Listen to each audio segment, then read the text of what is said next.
तो सभी भक्तों का पुनः स्वागत है आज के इस श्रीमद् भागवतम कक्षा में। और क्योंकि कल नरसिंह चतुर्दशी है, चतुर्दशी यानी चतुर्दशी 10/4/14, तो उसके उपलक्ष्य में आज से नरसिंह देव भगवान का लीला कथा का शुरुआत किया गया है। तो आज नरसिंह देव भगवान के प्रकट तक का लीला होगा और कल प्रकट के बाद आरती की जाएगी नरसिंह देव भगवान की अगले स्पीकर के द्वारा। तो कुछ हम ये देखिए, हर साल आता है नरसिंह चतुर्दशी, हर साल लीला कथा होता है। कुछ हम टीचिंग्स लेंगे आज इस नरसिंह देव भगवान की लीला से, है कि नहीं, ताकि और बोर्ड दूर है तो एक श्लोक है नरसिंह देव भगवान के प्रकट से रिलेटेड, उस श्लोक का मैं उच्चारण करता हूँ। इसके बाद फिर उस पर ही चर्चा करने का प्रयास करेंगे। सुखदेव गोस्वामी ने, या कह सकते हैं व्यासदेव जी ने, प्रकट होने का ये श्लोक है श्रीमद् भागवतम 7वां स्कंद 8वां अध्याय और श्लोक संख्या है 17।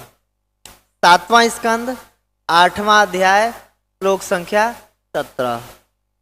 तो मैं उच्चारण करूंगा और उसको आप लोग सुन लीजिएगा, मानसिक रूप से उच्चारण कर लीजिएगा। सत्यम विधातुम निज भृत्य भासितम व्याप्तिम च भूतेषु अखिलेषु चात्मनः अदृश्यत अति अद्भुतम रूप उद्वहन् स्तंभे सभायां न मृगम न मानुषम। सत्यम विधातुम निज भृत्य भासितम व्याप्तिम च भूतेषु अखिलेषु चात्मनः अदृश्यत्यद्भुतं रूप उद्वहन् स्तंभे सभायां न मृगम न मानुषम। एक बार और करते हैं। सत्यम विधातुम निज भृत्य भासितम व्याप्तिम च भूतेषु अखिलेषु चात्मनः अदृश्यति अद्भुत रूप उद्वहन् स्तंभे सभायां न मृगम न मानुषम। तो बहुत सुंदर ये श्लोक है, बहुत सुंदर श्लोक है। और नरसिंह देव भगवान के प्रकट लीला को, उत्पन्न जब हुए, प्रकट हुए, उस लीला को व्याख्यान करने के लिए ये श्लोक सुखदेव गोस्वामी ने बोला है। तो प्रार्थना कर लेते हैं पहले गुरु परंपरा से, भगवान से, सुखदेव गोस्वामी से, फिर आगे इस पर हम चर्चा करेंगे। ओम अज्ञानतिमिरन्धस्य ज्ञानाञ्जनशलाकया चक्षुरुन्मीलितं येन तस्मै श्रीगुरवे नमः। श्री चैतन्यमनोविष्टं स्थापितं येन भूतले स्वयं रूप कदा मह्यं ददाति स्वपदान्तिकं। वन्देऽहं श्रीगुरुः श्रीयुतापदकमलं श्रीगुरुन् वैष्णवांश्च श्रीरूपं साग्रजातं सहगण रघुनाथामितं तं सजीवं सावधूतं परिजनसहितं कृष्ण चैतन्यदेवं श्रीराधाकृष्णपादान् सहगण ललिता श्रीविशाखान्विताश्च।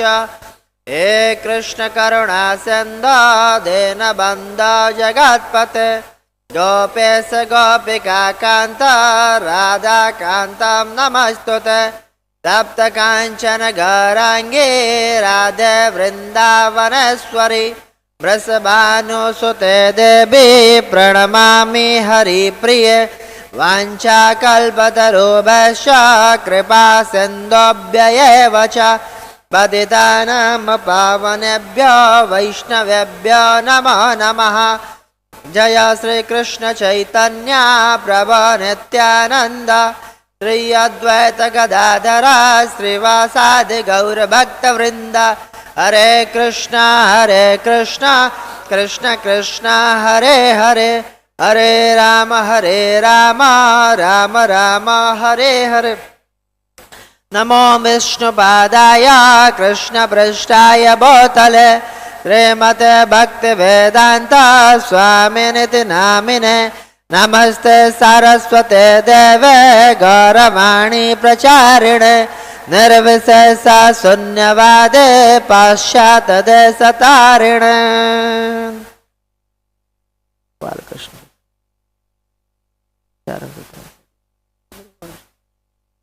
मुखम करोति वाचालम पंगु लंघयेत गिरिम यत् कृपा तमहम वंदे श्री गुरुन दीनतारिण।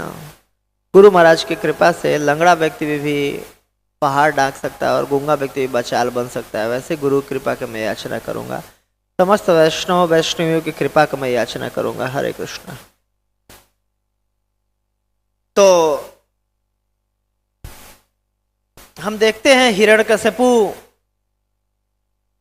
के कैरेक्टर को अगर कि अलग अलग मतलब उन्हें आदेश दिया सारे ब्राह्मणों को खोज खोज के मार दो, सारी गायों को कटवा दिया जाए। गाय से ही घी निकलता है जिससे ब्राह्मण यज्ञ करते हैं, जिससे कि विष्णु प्रसन्न होता है कि नहीं। जो भी तप करने वाले, व्रत करने वाले, जो भी दान तपस्या करना, मारो पहले जाके उनको। ब्राह्मणों की बस्तियों में आग लगा दिया जाए, उनके आदेश थे, पढ़ सकते हैं 7वें स्कंद में है। सारी ब्राह्मणों की स्त्रियों को दूषित कर दिया जाए, क्या क्या नहीं आदेश दे दिए उन्होंने। सारे एक से पाप कर्म, बिल्कुल जो भगवान गो ब्राह्मण हिताय च, और उसके लिए सारा गाय कटवा दो, बिल्कुल टांग ऊपर सर नीचे कटवा दो, बिल्कुल खा भी जाओ। देख के क्या लग सकता है, ये कितना बड़ा दुष्ट आदमी है, पापी आदमी है। और बाकी जो ये देवता लोग बचे, इनको तो मैं खुद देखूंगा, आ रहा हूं। गए सारे देवताओं को भी मारना शुरू किया, बिल्कुल पीटना शुरू किया। तो अगर बाहरी दृष्टिकोण से हम देखें तो कितना बड़ा बदमाश आदमी है यार, इतना बड़ा तो मतलब टेररिस्ट न भूतो न भविष्यति, इतना बड़ा गैंगस्टर बदमाश आदमी तो न आज तक हुआ न होगा। फिर भी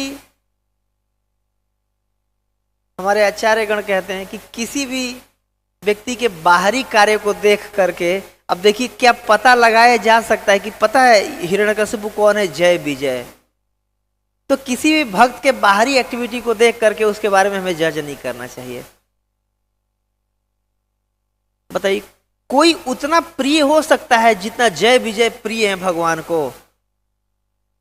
उनके लिए भगवान ये तक बोले हैं कि मैं अपने हाथ काटने को तैयार हूं। अगर मतलब आपको कोई चतुष कुमार से भगवान ने बोला था, यार मेरे हाथ से भी कोई अगर गड़बड़ी हो जाए आपके चरणों में तो अपने हाथ काटने को तैयार हूं, ये मुझे बहुत प्रिय पार्षद है और इनके बदले आप मुझे दंड दे सकते हैं। इतने प्रिय पार्षद हैं भगवान के, बिल्कुल 7वें गेट पर जाकर के मिलते हैं ये। कोई भी अगर हम में से अगर हम भगवत धाम जाएंगे तो बिना इनके अनुमति के हमारी एंट्री नहीं होनी है। कितने प्रिय हैं जय विजय भगवान को। इनके पास 5वीं प्रकार की मुक्ति है, साष्टी मुक्ति।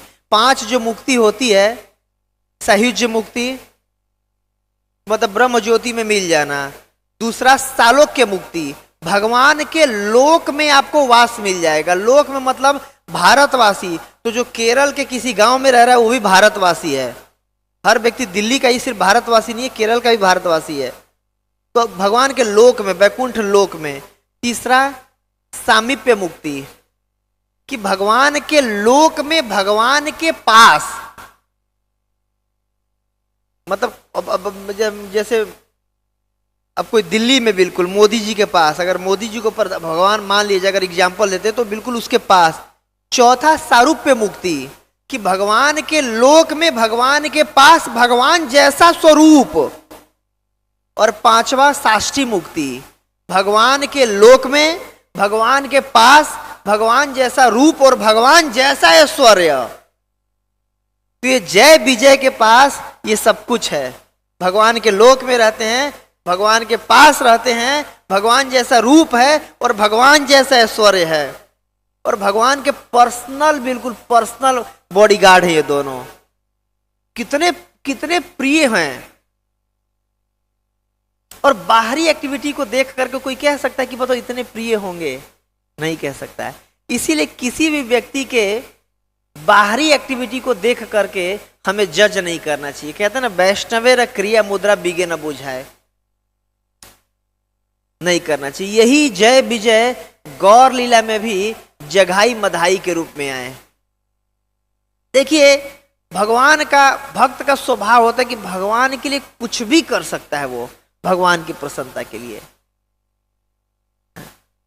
तो ये हिरण्यकश्यपु का एक तरह से प्रणाम मंत्र हम बोल सकते हैं। श्री नारायण मनोविष्टम स्थापितम येन भूतले स्वयं हिरण्यकश्यपु कदा मह्यम ददाति स्वपदांतिकम। एक बार भगवान नारायण बैठ करके और सोच रहे थे कि बहुत दिन हो गया वीर रस का स्वादन नहीं हो रहा है, अद्भुत रस, भयंकर रस का स्वादन ही नहीं कर पा रहा हूं मैं। अब 12 रसों में 5 गौड़ रस है, जिसमें ये भी तो है ना, वीर रस, रौद्र रस, अद्भुत रस। तो आस्वादन ही नहीं हो रहा है। मतलब कोई मिलता मेरे साथ भी वीर रस का स्वादन मैं करता। अब यहाँ बैकुंठ में तो जो देखता तुरंत दंडवत मार देता, आई आई आपका कैसे सेवा करूं, ये वो। अब कोई ऐसा भी होना चाहिए जो टक्कर दे खुद को, है कि नहीं? तो भगवान के मन में हो ही रहा था ऐसा विचार। एक अचानक से एक बार आया तो तुरंत जय विजय रेडी हो गए कि हाँ भगवान हम रेडी हैं, हम आपके साथ करेंगे, टेंशन क्यों ले रहे हैं आप जैसे चाहे हमें सेवा दीजिए। आपकी सेवा करने के लिए किसी भी हद तक जाके कुछ भी हम करने को तैयार हैं, हर तरीके से हम आपकी सेवा करने को रेडी हैं। तो जय विजय ने स्वयं स्वीकार किया था इसको कि हम आपकी सेवा करने के लिए कोई दिक्कत नहीं, आपको टक्कर देंगे, वो आप व्यवस्था कर दीजिए कैसे करना, लेकिन हम तैयार हैं इसके लिए। तो एक बार की बात है, ये एक रीजन था। देखिए, अब हिरण्यकश्यपु के रूप में आकर के उन्होंने सेवा की भगवान को, लड़ने का बिल्कुल। अब भगवान भी लड़ने के लिए हमारे जैसे मच्छरों से थोड़ा ना लड़ेंगे भगवान कि आज मैं बहुत मच्छर मार दिया, तो कोई वीरता का काम है भाई। लड़ने वाला भी सामने वाला कोई टक्कर का व्यक्ति होना चाहिए ना। तो साधारण जीवों से कहाँ लड़ेंगे भगवान? तो इसीलिए जय विजय को सेवा में लगाया गया। भाई सब वीर रस का भी आस्वादन करना, भी सामने वाला कुछ हो। जैसे जामवन जी, भगवान राम जब मार दिए रावण को, तो जामवन जी को लगा यार कितना दम है भगवान के बाजुओं में, तो बिल्कुल टक्कर के हैं मेरे। अगर मैं भी अगर थोड़ा आजमा के देखता कि कितना ताकत है, क्योंकि जामवान जी भी भगवान ब्रह्मा जी के पुत्र हैं। जब इन्होंने 3 पग भूमि नाप दिया था पूरे ब्रह्मांड को, तो 7 बार पूरे ब्रह्मांड का परिक्रमा लगा के भेरी बजा के गाया था भगवान का गुणगान उन्होंने। सोचिए कितना शक्तिशाली है जामवान। तो उनको लगा कि बहुत भगवान राम का ताकत है यार, रावण जैसे उसको बाण में मार दिए, मैं भी जरा आजमाता। तो भगवान कृष्ण के रूप में आए, और जब 28 दिन तक खूब भगवान कृष्ण उनको तोड़े, फिर समझ में आया कि भगवान छोड़ के और मुझे कोई तोड़ नहीं सकता, आप जरूर भगवान होंगे। तो ऐसे भगवान भी चाहते हैं कोई टक्कर का हो मेरे साथ, जो कि अब 2-2 हाथ हो जिसके साथ। पता चला हाथ तोड़ते पकड़ते ही उसका 2 टुकड़ा हो गया, तो मजा कहाँ से आएगा लड़ने में भी। तो इस प्रकार, और एक बार माता लक्ष्मी प्रवेश करना चाह रही थी भगवान के महल में, और भगवान बोले थे कि अभी मैं कुछ कार्य कर रहा हूं, तो आप गेट पे रोकना, किसी को आने मत दीजिएगा। तो लक्ष्मी को इन्होंने रोक दिया था, फिर बोला था कि नहीं मैं पूछ के आता हूं, भगवान कहेंगे तब मैं आपको जाने दूंगा। तो माता लक्ष्मी को भी थोड़ा सा बुरा लग गया था, हालांकि उन्होंने श्राप नहीं दिया था, तो भगवान को भी थोड़ा सा बुरा लगा था कि इन्होंने लक्ष्मी को रोक दिया, हालांकि भगवान के ऑर्डर से ही रोके थे। दोबारा जब चतुष्कुमार गए, तो चतुष्कुमार को भी भगवान ने, इन्होंने देखा कि भाई नंग धड़ंग 4 लड़के अचानक से आ गए यहाँ पर, तो उनको भी रोक दिया था। तो ये भगवान की इच्छा से हो रही थी। विश्वनाथ चक्रवर्ती ठाकुर जी इसको अपने टीका में लिख रहे हैं कि चतुष्कुमार को रोकना जय विजय द्वारा भगवान की इच्छा से हुआ था। भगवान चाहते थे कि इनके साथ कोई वो हो, और फिर जब ये हुआ कि ठीक है 7 जन्म भक्त के रूप में या 3 जन्म असुर के रूप में, तो बोले नहीं हम जल्दी आना चाहते हैं, तो 3 जन्म असुर के रूप में जाके हम आएंगे। और एक्चुअली में देखें तो हमें लग रहा है कि इतने ज्यादा काल तक ये रहे, बट अगर भगवान के धाम या बैकुंठ के अनुसार अगर इस समय को देखो, कुछ भी नहीं है इस समय। अब देखिए, एक ब्रह्मा जी के एक दिन मतलब 12 घंटे में 14 मनु आ जाते हैं, और एक मनु में 71 बार ये चतुर्युग आ जाता है। तो जब एक ब्रह्मा जी के लिए कुछ घंटे की बात है, तो भगवत धाम के लिए तो कुछ सेकंडों की बात है ये, कि कुछ सेकंड के लिए गए, लीला किए, आ गए। अगर हम काल का गणना देखें, हम देखिए हर दिन अपना साल में एक बार पितृपक्ष आता है और अपने पितरों को वो करते हैं, अर्पण करते हैं, कुछ भोग अर्पण करते हैं। एक्चुअली में स्वर्ग लोकों में, ऊपर के लोकों में हमारा 6 महीना का उनका 12 घंटे होता है, तो 6 महीने का दिन, 6 महीने का रात, तो हमारे पितरों को रोज ऑब्लिगेशन मिल जाता है। हम साल में एक बार देते हैं, लेकिन पितरों को डेली मिल जाता है। तो काल की गणना इस प्रकार होती है। तो ऐसे आध्यात्मिक जगत के अनुसार काल की गणना में कुछ फ्रैक्शन ऑफ सेकेंड की बात थी ये। तो आए, लीला किए, भगवान को 2-2 हाथ टक्कर दिए, दोनों भाई वापस चले गए। देखिए, भगवान के प्रसन्नता के लिए भक्त कुछ भी कर सकता है, और भक्त को कभी भी बाहरी दृष्टिकोण से नहीं देखना चाहिए।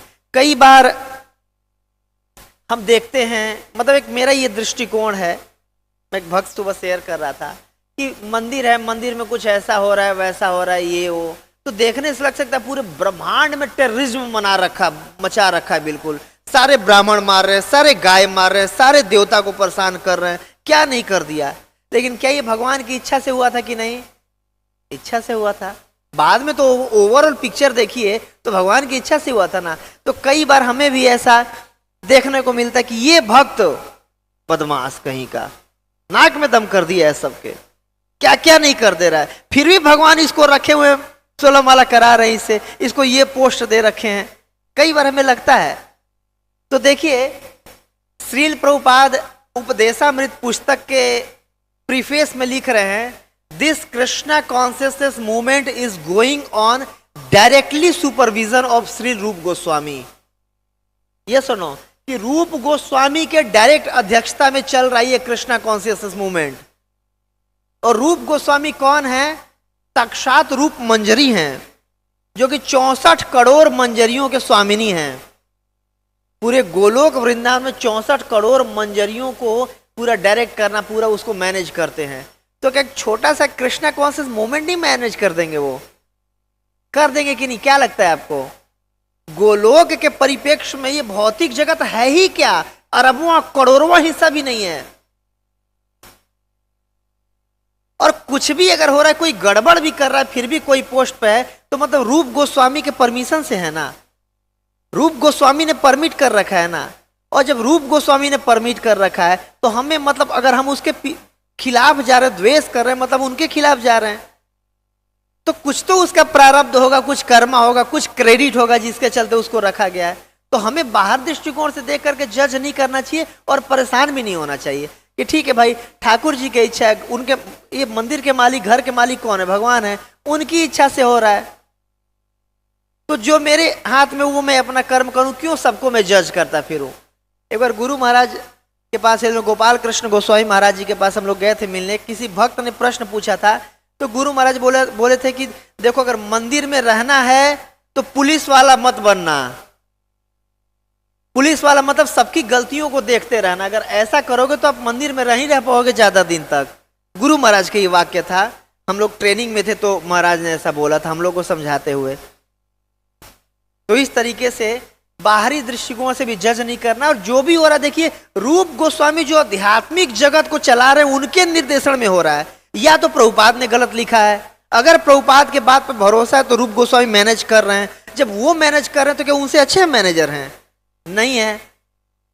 नहीं है तो जो हो रहा है उससे ज्यादा विचलित नहीं होना चाहिए। अगर कुछ पर्सनल कंसर्न है, ठीक, अथॉरिटी से बता दे, ज्यादा विचलित ना हो। तो ऐसे देखिए, भगवान की इच्छा से पूरा टेरर, पूरा कर्म वो कर दिया। सारे देवता लोग जा करके भगवान से प्रार्थना की, भगवान ब्रह्मा जी से प्रार्थना की, ब्रह्मा जी अब अति हो गया, आप कुछ करिए। ब्रह्मा जी बोले, मैं क्या कर सकता हूं? मैं कुछ नहीं कर सकता, मेरे हाथ में कुछ नहीं है। क्यों? ब्रह्मा जी ने आशीर्वाद दिया था। और देखिए, ब्रह्मा जी भी आशीर्वाद नहीं देना चाह रहे थे। अब इतना कोई तपस्या ही कर ले, क्या कर सकता है आदमी? हिरण्यकशिपु की तपस्या में बताता हूं। मंदरांचल पर्वत पे गए, और जा करके तपस्या कैसे किए थे, एक पैर पे खड़े हुए थे, एक पैर के भी अंगूठे पे खड़े हुए थे, सिर्फ पूरा पैर भी नहीं, और हाथ ऊपर, नजर ऊपर, और नजर ऊपर करके सूर्य को, आंख खोल करके सूर्य को देखते हुए। अब देखिए, और कितने दिन तक, 100 दिव्य वर्ष, देवताओं के 100 वर्ष मतलब 36,000 वर्ष हमारे अनुसार। देखिए, एक पैर के अंगूठे पे खड़े होकर के, हाथ ऊपर, मुंह ऊपर, आंख खोल करके बिल्कुल, अब आंख में पानी बरसता होगा, आंख में धूल गिरता होगा, आंख में कुछ होता होगा, इतना कठोर तपस्या, और सांस रोक करके उस पूरे ब्रह्मांड का सांस चोकअप हो गया था बिल्कुल। शरीर से इतनी अग्नि निकल रही थी कि पूरा ऊपर के लोग, जनह लोग, तपह लोग, महर्षि लोग, सत्य लोग सब जलने लगे थे। ब्रह्मा जी चाहते नहीं थे कि आकर के, उनको पता था कि बदमाश है आके वैसे ही मांगेगा, लेकिन क्या करते। अब कोई बदमाश से बदमाश हो, आईएएस में नंबर 1 रैंक ला दे और बिल्कुल पढ़ लिख के पास हो, तो उसको डीएम का पोस्ट तो देना पड़ेगा ना भाई। और उसके क्वालिफिकेशन है, क्या करे आदमी, जो नियम है, नियम तो पालन करना पड़ेगा आपको। तो ब्रह्मा जी से बोला कि ज्यादा तो कुछ चाहिए नहीं आपको, खूब पहले प्रार्थना की, आप ये हैं, आप ये हैं, आप सृष्टि के रचयिता हैं, आप ये हैं। ब्रह्मा जी को पता था कि बस तेल लगा रहा है ये, ज्यादा तो कोई थोड़ी ना प्रेम है इसको। अब देखिए, देवताओं से हम खूब प्रार्थना करते हैं, ऐसा वैसा बस हम लेन देन होता है, उनको ही पता कि प्रेम नहीं कर रहा है ये, कुछ चाहिए इसलिए मेरे पास आया है। तो ब्रह्मा जी को भी पता था कुछ चाहिए इसलिए, बस हाँ आप तो ये हैं, आप तो वो हैं। ब्रह्मा जी को पता था कि जो बोल रहा है वो नहीं है, हैं आप तो भगवान है साक्षात ये वो। अच्छा क्या चाहिए बेटा, बस अमर बना दीजिए, बाकी तो कुछ चाहिए नहीं, बाकी जितनी सिद्धियां हैं, अणिमा लघिमा ईशिता वसिता प्राप्ति, सब कुछ तो मैं प्राप्त कर ही रखूं अपनी तपस्या से, बस आप अमर बना दीजिए। तो देखो, अमर तो नहीं बना सकता, मैं खुद ही अमर नहीं हूं, आपको कैसे अमर बनाऊंगा। बोले अच्छा, अपना अमर नहीं बना सकते, अच्छा। फिर सोचा, रुकिए 1 मिनट रुकिए, फिर सोच के मांगा। अब सोचा कि इन्हीं को घुमा देता हूं, अब अमर तो बनाएंगे नहीं, तो मतलब एक होता ना कि अगर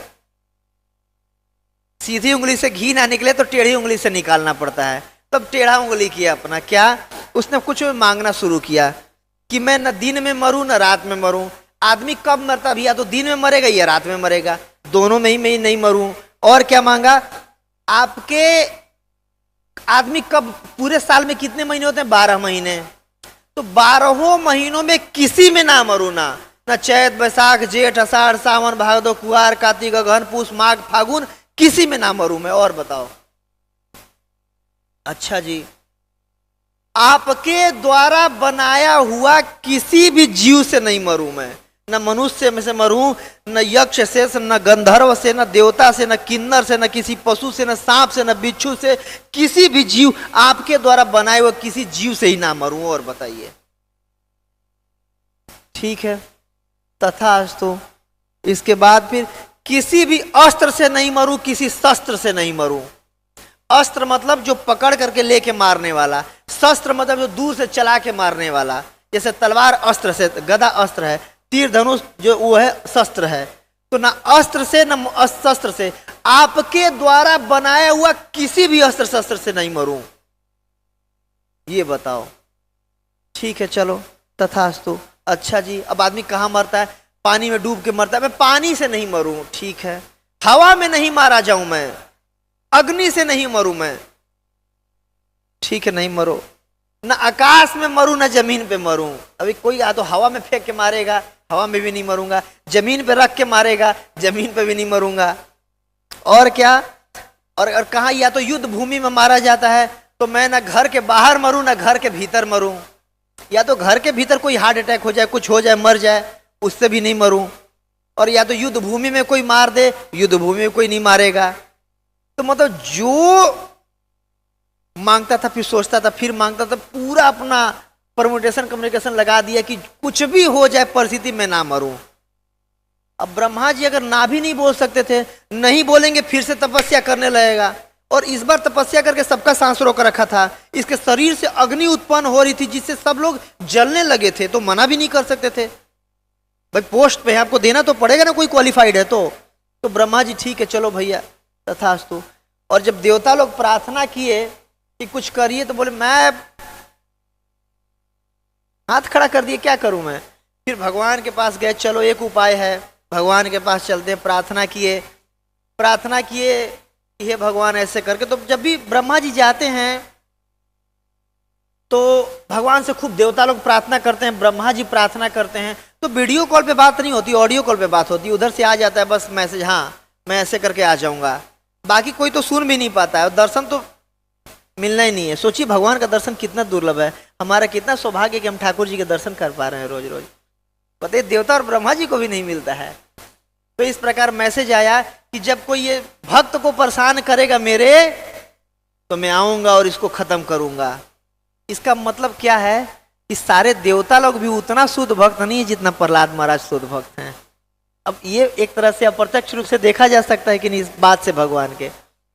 तो इस प्रकार हिरण्यकश्यपु अलग अलग वरदान ले लिया और वरदान लेकर के सबको परेशान करना चालू किया, है कि नहीं। इसके बाद हम आगे देखते हैं कि चाहे कोई भी भौतिक परिस्थिति हो, कितना भी आपके पास ऐश्वर्य है, ये भौतिक जगत जो बनाया गया है ना, दुखालय शाश्वतम, तो ये दुखालय शाश्वतम ही रहेगा, सुखालय और शाश्वतम नहीं हो जाएगा।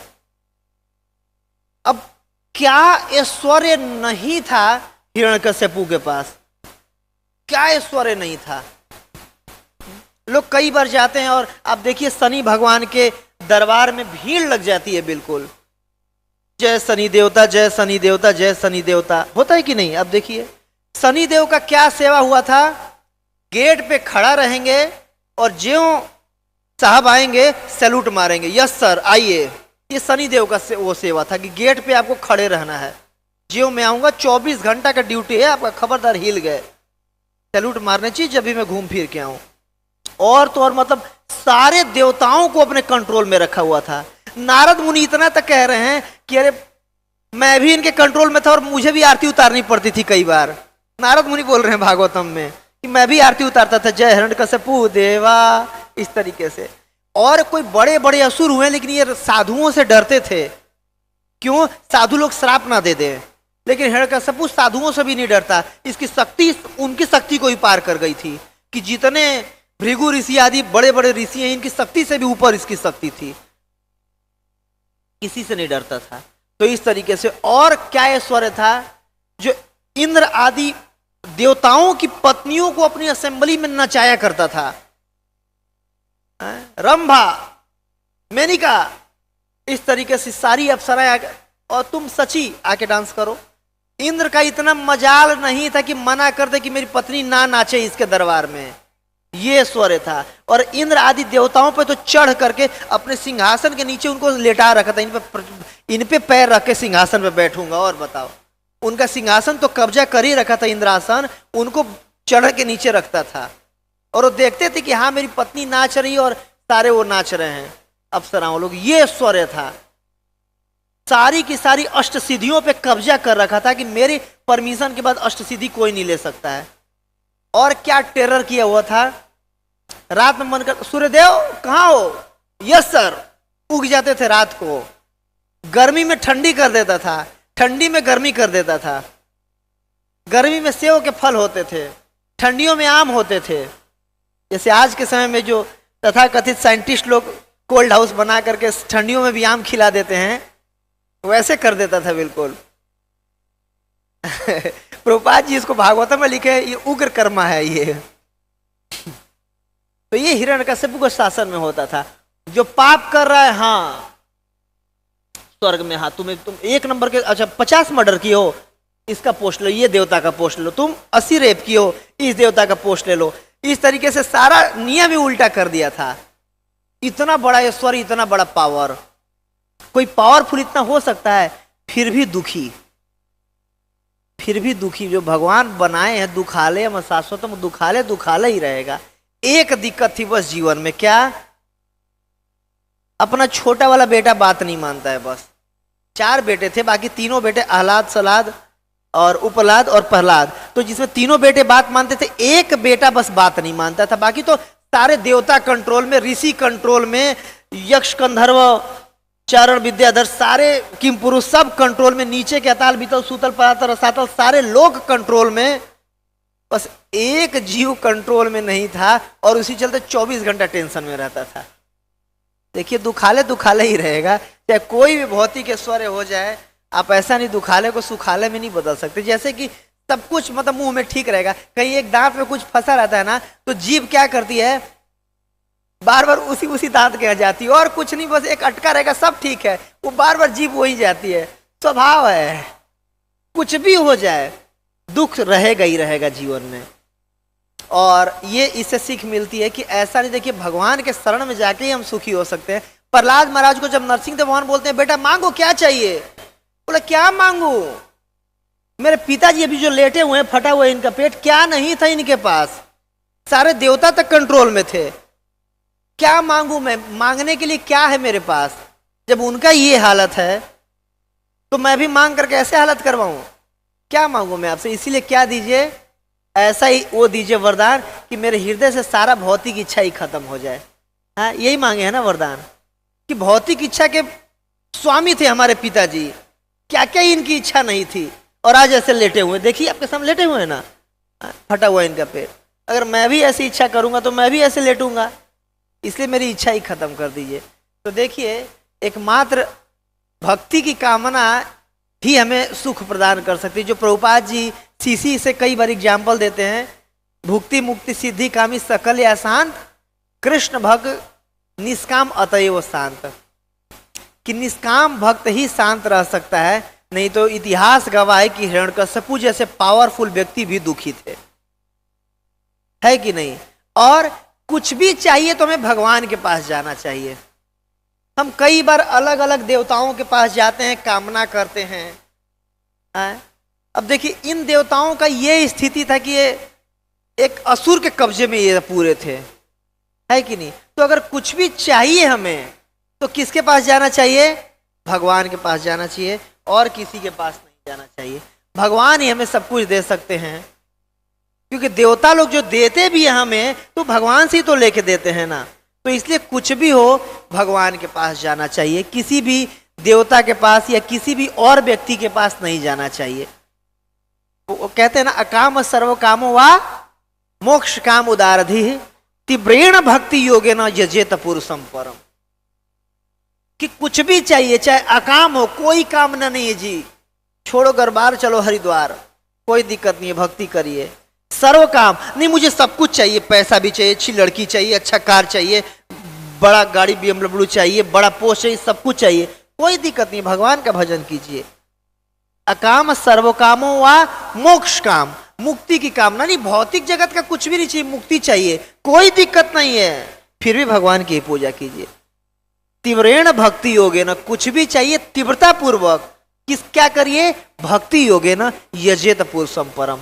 और श्रीमद् भागवतम में प्रभुपाद लिखते हैं कि भक्ति वर्ड, भक्ति जो शब्द है सिर्फ भगवान के लिए इस्तेमाल किया जा सकता है और किसी के लिए नहीं।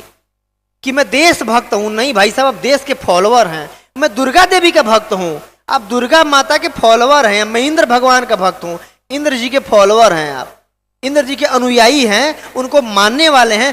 भक्त शब्द, भक्ति शब्द सिर्फ भगवान के लिए आता है, कि भक्ति सिर्फ विष्णु के प्रयोजन में होता है। प्रभुपाद जी ने तो ये लिखा है कि जो जयंती शब्द है सिर्फ भगवान के लिए आना चाहिए। ये गांधी जयंती, नेहरू जयंती, आज इनका जयंती, उनका जयंती, ठीक है, उनका बर्थडे, ये जो भी शब्द बोल सकते हैं, जयंती शब्द सिर्फ भगवान के लिए आना चाहिए। प्रभुपाद जी के शब्द हैं ये। और भक्ति सिर्फ भगवान के एवज में होती है। बाकी कि मैं देश भक्त हूँ, मैं माता पिता का भक्त हूँ, ठीक है, मैं माता पिता का आज्ञाकारी हूँ, मैं देश का एक अच्छा इंसान हूँ, नागरिक हूँ, फॉलोअर हूँ, भक्ति नहीं है। भक्ति सिर्फ भगवान की होती है, ठीक है। तो इसीलिए कुछ भी चाहिए, क्या करना चाहिए, ठाकुर जी के शरण में जाना चाहिए। और जो नरसिंह देव भगवान का जो ये लीला है, ये एक भक्त के जीवन में जो सबसे बड़ा समस्या, इस भौतिक जगत में सबसे बड़ा समस्या क्या है, भय। भय से बड़ा कोई समस्या नहीं है। और इस भौतिक जगत में प्रभुपाद जी लिख रहे परपट में कि भय सबके जीवन में होता, और कुछ हो या ना हो। मान लीजिए मैं जवान हूं, मेरा शरीर स्वस्थ है, सब कुछ ठीक है, मैं कोई बीमारी भी नहीं है, कुछ भी नहीं, अभी तो मैं आनंद में हूं, नहीं, भय सबके जीवन में होता है। अगर बहुत बड़े आप मोदी जी के पोस्ट पे हैं, प्रधानमंत्री हैं, तो भी भय होता है कि अगले चुनाव में मैं जीतूंगा कि नहीं, अब की बार 400 पार होगा कि नहीं। भय होता है सबके जीवन में। इंद्र के पोस्ट पे है बिल्कुल, फिर भी भय होता है कि भाई कोई असुर आके आक्रमण ना कर दे। भय से कोई नहीं बचता है। और भय से जो शरणागति का जो 6 लक्षण है, रक्षयति इति विश्वासो, जब किसी जीव को ये विश्वास हो जाए कि किसी भी परिस्थिति में कृष्ण हमारी रक्षा करेंगे, भगवान हमारी रक्षा करेंगे, रक्षयति इति विश्वासो। और भगवान नरसिंह देव भगवान का लीला, भगवान लीला अवतार हैं, और उस लीला का यह भी एक मुख्य उद्देश्य था कि हर जीव के, हर भक्त के जीवन में यह गारंटी देना, रक्षयति इति विश्वासो, हर परिस्थिति में मैं रक्षा करूंगा। जैसे हम दक्षिण भारत में जाइएगा, वरदराज जी का एक बहुत बड़ा मंदिर है, विग्रह है, वो वरदराज जी ऐसे करके खड़े हैं और उनके हाथ में यहां कुछ लिखा हुआ है। पता है क्या लिखा हुआ है? मां शुचः, मां शुचः, डरो मत। हाथ पे लिखा हुआ है भगवान का, मां शुचः, कि मतलब कुछ भी परिस्थिति हो जाए आप डरो मत, मैं हूं। हाथ ऐसे खड़ा किए हो, ऐसे किए हो, मां शुचः, डरो मत आप।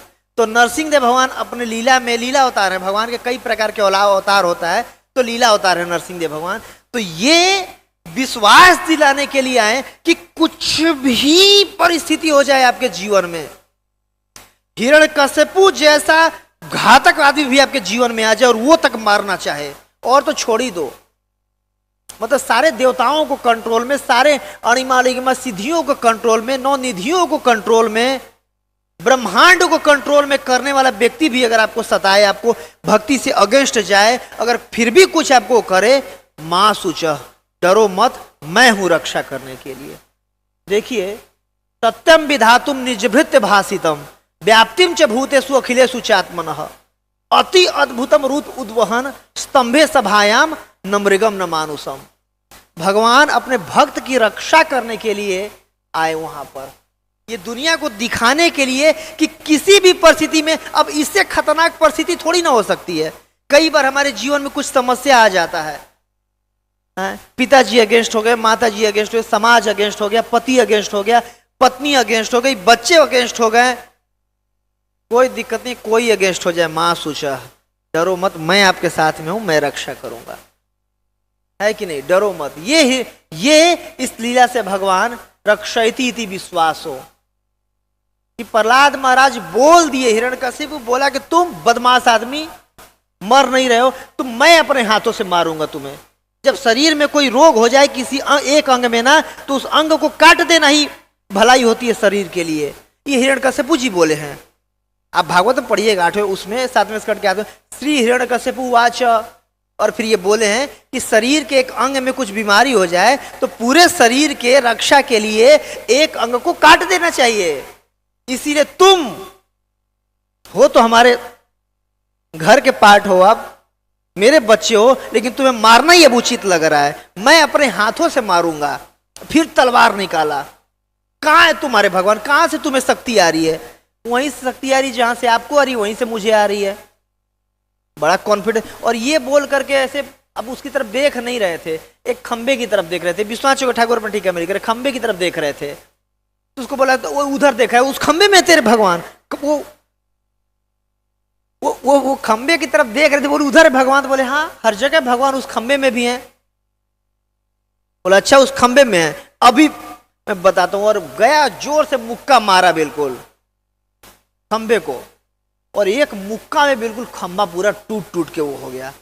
और जब खंबा टूटा तो भगवान, ये जोर से, पहले कुछ दिख नहीं रहा था, आवाज आया बिल्कुल जोर से, और इतना जोर से आवाज आया कि मानो ब्रह्मांड का 7-8 लेयर फट जाए, इतना बड़ा, मानो जैसे प्रलय के समय में आवाज आता हो। सारे देवताओं को लगा रही अब तो प्रलय का टाइम ही नहीं आया, ऐसे कैसे हो गया? सारे असुर पत्नियों के गर्भपात हो गया, इतना तेज आवाज आया, और कुछ दिख नहीं रहा था, बस आवाज आ रहा था बिल्कुल। सारे असुर लोग वही बेहोश हो गए। तो लिख रहे हैं यहां पर, सत्यम विधातुम निजभृत्य भाषितम, अपने भक्त की वाणी को सत्य करने के लिए भगवान आए हैं। कौन से भक्त को? 4 कुमार। 4 कुमार बोले थे कि आपको जाना पड़ेगा नीचे, भौतिक जगत में जाना पड़ेगा। तो भौतिक जगत में अभी आए थे तो इनका उद्धार करने के लिए किसको आना था? भगवान को। तो उनकी भी वाणी थी। दूसरा, ब्रह्मा जी, न घर में मरोगे, न बाहर मरोगे, न शस्त्र से, न अस्त्र से, न आदमी से, न देवता से, न मनुष्य से, न यक्ष गंधर्व किसी उससे नहीं मरोगे। तो उनकी वाणी को स्थापित करने के लिए आए थे। और स्वयं हिरण्यकश्यपु वो भी भगवान का भक्त था। भगवान वो भूल गया था। भगवान को तो याद है ना कि ये मेरा पर्सनल एसोसिएट है, जय है ये। वो बोला था कि इस खंभे में से निकलेंगे, तो भगवान को निकलना पड़ा इस खंभे में से। और चौथा, प्रहलाद महाराज। प्रहलाद महाराज की वाणी था, हाँ इस खंभे में से निकलेंगे। तो उस खंभे में से ही निकलना पड़ा भगवान को। इसे भगवान कहते हैं ना, कौन ते अप्रतिजानी ही नमे भक्ता प्रणसती। हे कुंती पुत्र, निडर होके घोषणा कर दो कि मेरे भक्तों का कभी नाश नहीं होता। भगवान भक्त से घोषणा करवा रहे हैं। क्यों? कि भगवान को पता है कि अगर मेरा भक्त कोई कमिटमेंट दे देता ना, इसके बाद फिर मैं अपनी भी नहीं सुनता हूं। है कि नहीं? भगवान का ही कमिटमेंट है। भगवान खुद भी बोल सकते थे, लेकिन भक्त से बोलवा रहे हैं। क्यों? लोग डाउट कर सकते हैं। अच्छा, भगवान कई बार बोलते हैं, अपने बात से चुक जाते हैं। भीष्मदेव को भी तो बोले थे शस्त्र नहीं उठाऊंगा, उठा लिए ना। क्यों? भगवान के नजर में तो सारे भक्त ही हैं। अब भगवान जो गोपियों को क्या बोले हैं, गोपियां सब कुछ छोड़ करके जब आ गई कृष्ण के लिए, तो भगवान बोले थे देखो मैं तो आपका बदला चुका नहीं सकता। आप मेरे लिए पति को छोड़ दी, सबको छोड़ दी, अपने घर परिवार मकान दुकान सब कुछ छोड़ दी, अपने बच्चों को छोड़ दी, समाज का लाज लिहज्जा सब छोड़ दी, अपने शरीर का लाज छोड़ दिया आपने, क्या क्या नहीं छोड़ दिया अपने लिए। लेकिन मैं आपका ये चुका नहीं सकता। क्यों? मैं आपके लिए किसी एक भक्त को भी छोड़ नहीं सकता हूं, क्योंकि वही भक्त मेरे लिए प्रिय है। एक भक्त के लिए दूसरे भक्त को मैं छोड़ नहीं सकता, इसीलिए मैं आपका ऋणी हो गया हूं कि मतलब आपका मैं जन्म जन्मांत तक ऋण रहूंगा और आपके ऋण को मैं चुका नहीं सकता। ये भगवान का कमिटमेंट है। लेकिन जो अगर भक्त कमिटमेंट कर देता है तो भगवान उसको नहीं तोड़ते हैं। और ये नरसिंहदेव भगवान का लीला भी सत्यापित करती है कि प्रहलाद महाराज बोल दिए कि उसी खंबे से निकलेंगे, तो उसी खंबे से निकले भगवान। और न मृगम न मानुषम, अति अद्भुत रूप उद्वहन, अति अद्भुत रूप ले लिए। और कैसे? न मृगम, न पशु, न मानुषम, न मनुष्य, न पशु के रूप में न मनुष्य के रूप में, एक भक्त की वाणी को सत्य करने के लिए और एक भक्त को रक्षा करने के लिए भगवान आए हैं। नरसिंहदेव भगवान की जय। तो इस प्रकार भगवान प्रकट होते हैं। और फिर अब हिरण्यकशिपु भी बहुत कॉन्फिडेंट था, बिल्कुल उसको पता था मरना तो हूं नहीं मैं, या तो कोई ब्रह्मा जी के द्वारा बनाए कोई एक ही वो होगा ना। और जो 8 भुजा है, इनके जो भी शस्त्र लिए, शस्त्र से तो मरना हूं नहीं मैं।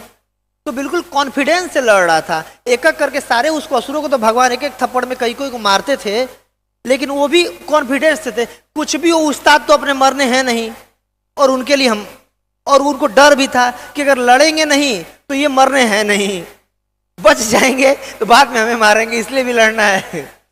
तो सारे के सारे जा करके वो लड़ रहे थे भगवान से। और हिरण्यकशिपु पैतरा बदल बदल के लड़ रहा था। और एक बार भगवान उसको दबोच लिए तो कुछ न कुछ पैतरा मार के छूट गया वो, ये भगवान छोड़ दिए। तो सारे के सारे देवता ऊपर से ज्यों दबोचे, भगवान तब ताली मारेंगे, जय जय जय जय नरसिंहदेव भगवान, जय नरसिंहदेव, फूल फेंकने लगे। और ज्यों बच के त्यों सब कांप गए, बाप रे बाप छूट गया। कहीं ऐसा ना हो वरदान ले रखा ये बच जाए तो देखेगा, फूल फेंक रहे थे तुम, अच्छा बाद में तुम्हारी खबर लूंगा। बहुत फूल फेंक रहे थे, मैं पकड़ा गया था। तो सारे के सारे देवता लोग डर गए कि ऐसा ना हो बाद में हमें मारे। प्रार्थना कर भगवान जल्दी मारिए जल्दी मारिए। जैसे हिरण्यकशिपु हिरण्याक्ष के समय भी जब एक बार मार करके हिरण्याक्ष गायब हो गया तो सारे देवता डर गए थे, अरे बच गया, अब शाम का टाइम हो रहा है, इसकी शक्ति और बढ़ जाएगी। वैसे सारे देवताओं, देखिए प्रहलाद महाराज को कॉन्फिडेंट थे, पक्का मारेंगे, आ चुके हैं हमारे असली पिताजी, नकली पिताजी को भी मारेंगे, है कि नहीं। लेकिन देवता लोग डर जा रहे थे कि ऐसा ना हो ये बच जाए तो बाद में हमें मारे।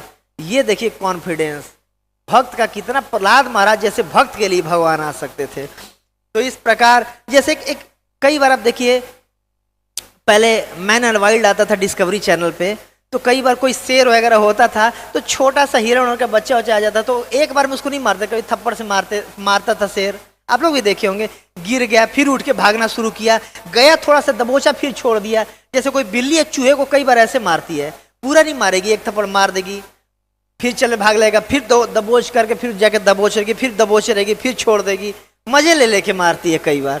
वैसे ही भगवान उसको मजे ले लेके मार रहे थे। भाई भगवान को भी रस आस्वादन करना था, ठीक है, एक आध घूंसा तुम भी मारो। कई बार उठ करके आके एक घूंसा मारता था छाती में, उसको भी लगता था हाँ मैं भी कुछ हूँ। और भगवान को भी रस को आस्वादन करने के लिए भगवान आए थे ना। तो इस तरीके से भगवान उत्पन्न हो गए थे दोपहर में ही, शाम तक, क्योंकि न दिन में मरना है न रात में मरना है। तो मरना कब है? शाम के टाइम मरना है, शाम न दिन है न रात है।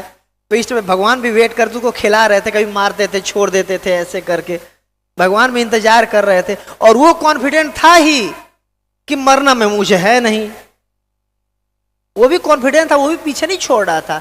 और आखिरी में कैसे किए? पकड़े उसको, अपने गोदी में रखे और घर करके चौखट पे मारे ना, घर के अंदर। चौखट क्या है? चौखट तो दिल्ली में तो चौखट नहीं होता, पहले जमाने में घरों में घर के दरवाजे पे एक चौखट होता था, उस काठ का, लकड़ी का। तो चौखट पे बैठ करके, जो कि घर के अंदर भी नहीं है बाहर भी नहीं है, और जांघे पर रख करके अपने, क्यों हवा में भी आप नहीं हो, जमीन में भी आपका टच नहीं है।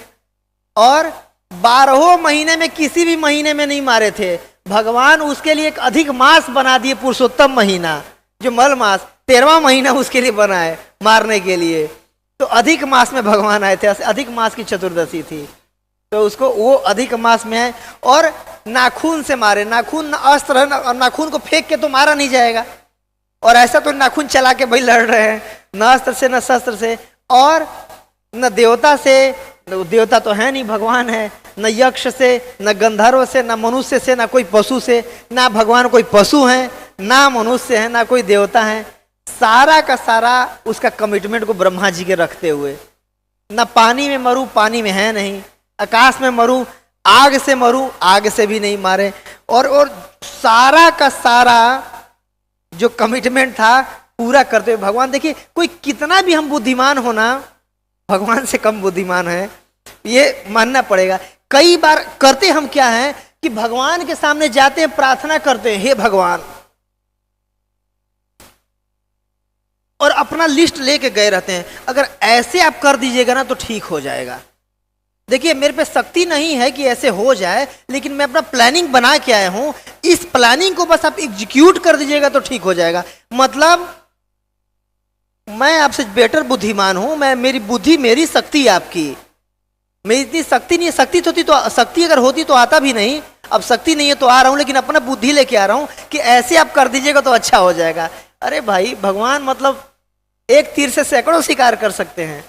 भगवान हमसे कितना ज्यादा बुद्धिमान है। देखिए हिरण्यकश्यपु जी क्या नहीं मांग लिया था, सारे कमिटमेंट को रखते हुए भगवान ने मारा उसको, है कि नहीं?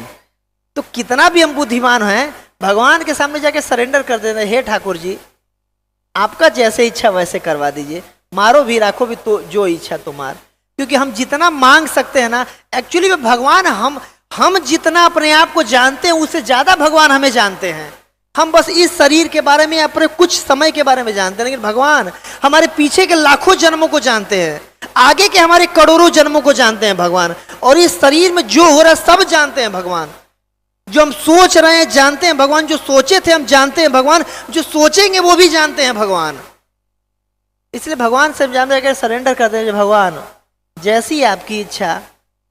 क्योंकि हम क्या मांग सकते हैं, क्या मांग सकते हैं? देखिए कोई छोटा बच्चा है, वो खूब अपनी क्षमता लगा के भी मांगेगा, क्या मांगेगा? मुझे ना आप 6 रुपया दे दीजिए। अब बड़ा से बड़ा क्या मांगेगा, लेकिन कोई उसको क्या पता कि देने वाला कितना बड़ा है। और अगर बड़ा व्यक्ति है तो अपने हिसाब से देगा तो उतना दे सकता है जितना छोटा कल्पना भी नहीं कर सकता है। एक बार मैं किताब बांट रहा था, टुंडला, ये जो Yamuna express, Lucknow Delhi express way पे, टुंडला उस पे रेड लाइट पे आगरा में हम बांट रहे थे किताब। तो एक बड़ी सी गाड़ी वाला आया, बड़ा गाड़ी था, बड़ा व्यक्ति था, तो बोला देखो ये सब किताब मैं गया, बुक दिया, देखिए पुस्तक लीजिए, इस पुस्तक को पढ़ेंगे आपका जीवन बदल जाएगा, ये वो सब कुछ बोला। बोले देखिए मेरे पास ये बुक है और मैं नहीं लेना चाहता हूँ, ये आप किसी और को दे दीजिए। देखिए मैं आपको ज़्यादा कुछ नहीं, ठीक है आप दे दीजिए, ले लिया। बोला देखो मैं आपको ज़्यादा कुछ नहीं दे सकता, मैं पहले ही ऑलरेडी दान करता हूँ, मैं आपके वृंदावन वाले मंदिर में जाता हूँ, तो मैं आपको कुछ दूंगा नहीं, मेरे पे थोड़े से बस ये। और वो क्या आपको कितना चाहिए? मैं बोला जो भी आपकी इच्छा हो। पर देखिए ऐसा नहीं होगा, अब देखिए मैं आपको ज़्यादा नहीं दे सकता, ज़्यादा नहीं हो सकता। 4-5 बार उसने बोले और 2-2 हज़ार के 2 नोट, एक मतलब 5100 रुपये मेरे को दिया। देखिए अब मांगिएगा मत, मुझे ज़्यादा नहीं दे सकता मैं बोला था बाप रे बाप, छोटी सी पुस्तक 10 रुपये की दे रहे 5100 रुपये, बोल मैं ज़्यादा नहीं दे सकता। देखिए आप मांगिए, मैं आपको मना नहीं कर सकता। अब साधु अब ज़्यादा मत मांगिएगा, वो मांगिए मत कुछ। तो देखिए अगर मैं मांगता भी तो कितना मांगता, 500 1100, लेकिन अब उसका कैपेसिटी कितना है? उसको 5100 भी बहुत छोटा, उस शर्माते हुए दे रहा था कि देखिए अब साधु है, मैं आपको मना नहीं कर सकता कि मैं ज़्यादा नहीं दूंगा, फिर भी 5100 दे रहा हूँ, मेरे लिए बहुत छोटा चीज़ है वो। तो इसीलिए भगवान के सामने जा करके देखिए हम कितना ही मांग सकते हैं। भगवान एक एक सांस में अनंत कोटि ब्रह्मांड पैदा कर रहे हैं और अंदर ले रहे हैं। हमारी कैपेसिटी क्या हो सकती है मांगने की? इसलिए सरेंडर कर दे, जो आपको अच्छा लगे, मेरे से ज़्यादा आप मुझे जानते हैं, जो बेहतर लगे वो दीजिए भगवान, है कि नहीं? फिर वो जो बेहतर देंगे वो हमारी कल्पना से भी बेहतर होगा। हम उतना कल्पना भी नहीं कर सकते जो वो हमें, उनकी जो देने की क्षमता, क्योंकि वो हमें सब कुछ देखते हुए देंगे कि क्या क्या क्या कैसे हम भक्ति में आगे बढ़ सकते हैं। क्योंकि एक्चुअली में आत्मा का जर्नी चल रहा है, शरीर का जर्नी नहीं चल रहा है कि नहीं? तो इस प्रकार श्री हिरण्यकश्यपु जी का वध हुआ वहां पर, और सारे के सारे आ करके देवता लोग वहां पर प्रार्थना कर रहे थे। प्रार्थनाओं को कल लिया जाएगा। तो अब प्रहलाद महाराज के बारे में मैं थोड़ा सा बताऊंगा, जो कि नरसिंह पुराण में आता है। प्रहलाद महाराज कैसे बने? एक शिकारी थे और उनका पेशा ही था शिकार करना। अब जाते थे पशुओं को जंगल में मार के आते थे, जिससे उनका रोजी रोटी चलता था। तो एक बार गए जंगल में पशु मारने, दिन भर प्रयास किए, खूब प्रयास किए, अब कोई पशु मिल ही नहीं रहा था मारने के लिए, देव भगवान के उससे। इसके बाद फिर पूरा प्रयास किए और ऊपर से बारिश भी होने लगा उस दिन। तो बारिश से बचने के लिए पेड़ पे चढ़ गए, और पेड़ पे चढ़ करके दिन भर बेचारे उपवास करना पड़ा, कुछ खाने को नहीं, निर्जला व्रत कर लिए अनजान में। कैसे? अनजान में निर्जला व्रत कर लिए। व्रत तो कहीं करना चाहते तो कुछ मिला ही नहीं, तो क्या करते, अब मरता क्या नहीं करता।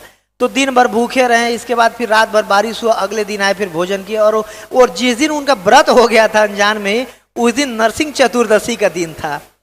तो भगवान स्वीकार कर लिए, ओह मेरे लिए दिन भर इसने व्रत किया, ये देखिए भक्ति है। अब कोई भक्ति में इतना दम है, भगवान के नाम में, भगवान कहते हैं सात्य सांकेतम पारिहास्यम वा स्तोभम हेलन में वा वैकुंठ नाम ग्रहणम अशेष अगहरम विदु, कि कोई कैसे भी भगवान का नाम ले ले, कैसे भी संकेत करने में, परिहास करने में, कुछ दिखाने में, किसी की अवहेलना करने में, गाली देने में हराम है ये चीज खाना। फिर भी अगर कोई बोल दे कि किस चीज की सब्जी बनी थी, आज राजमा का दाल था, कोई राजमा भी बोल दे तो भगवान बीच में से ज हटा देते हैं, ओ मेरा नाम लिया है, राम बोल दिया, भगवान कृपा कर देते हैं। भगवान बस उपाय खोजते हैं कि कैसे कृपा कर दूं। भगवान अदोषदर्शी हैं। राई भर भी अगर कोई अच्छा काम कर देता है, क्या सुमेरु पहाड़ के बराबर इसने मेरी भक्ति कर दी, और कोई बड़े पहाड़ के बराबर भी अगर कोई पाप कर देता है ना, कैसे देखते हैं भगवान, बस छोटा सा राई के दाने भर इससे गलती से गलती हो गई, करना नहीं चाहता था, वो भी मिटा दूंगा, कोई दिक्कत नहीं है। भगवान 11वें स्कंद में बोल रहे हैं कि अगर मेरे भक्त से कोई गलती भी हो जाता है ना, मैं उसको तुरंत मिटा देता हूँ। सिप्रम भवति धर्मात्मा शाश्वत शांति निगच्छति कौनते प्रतिजानी नमे भक्त्या प्रसति, बहुत जल्दी ये साधु हो जाएगा। इसीलिए साधु रहे उसे मंतव्य, साधु मानो इसको। क्यों? अरे पाप पुण्य का फल देना किसके हाथ में? मेरे हाथ में है, और मैं मिटा दूंगा सारा, उसको शुद्ध कर दूंगा। अल्टीमेटली किसके हाथ में होता है? कृष्ण के हाथ में होता है।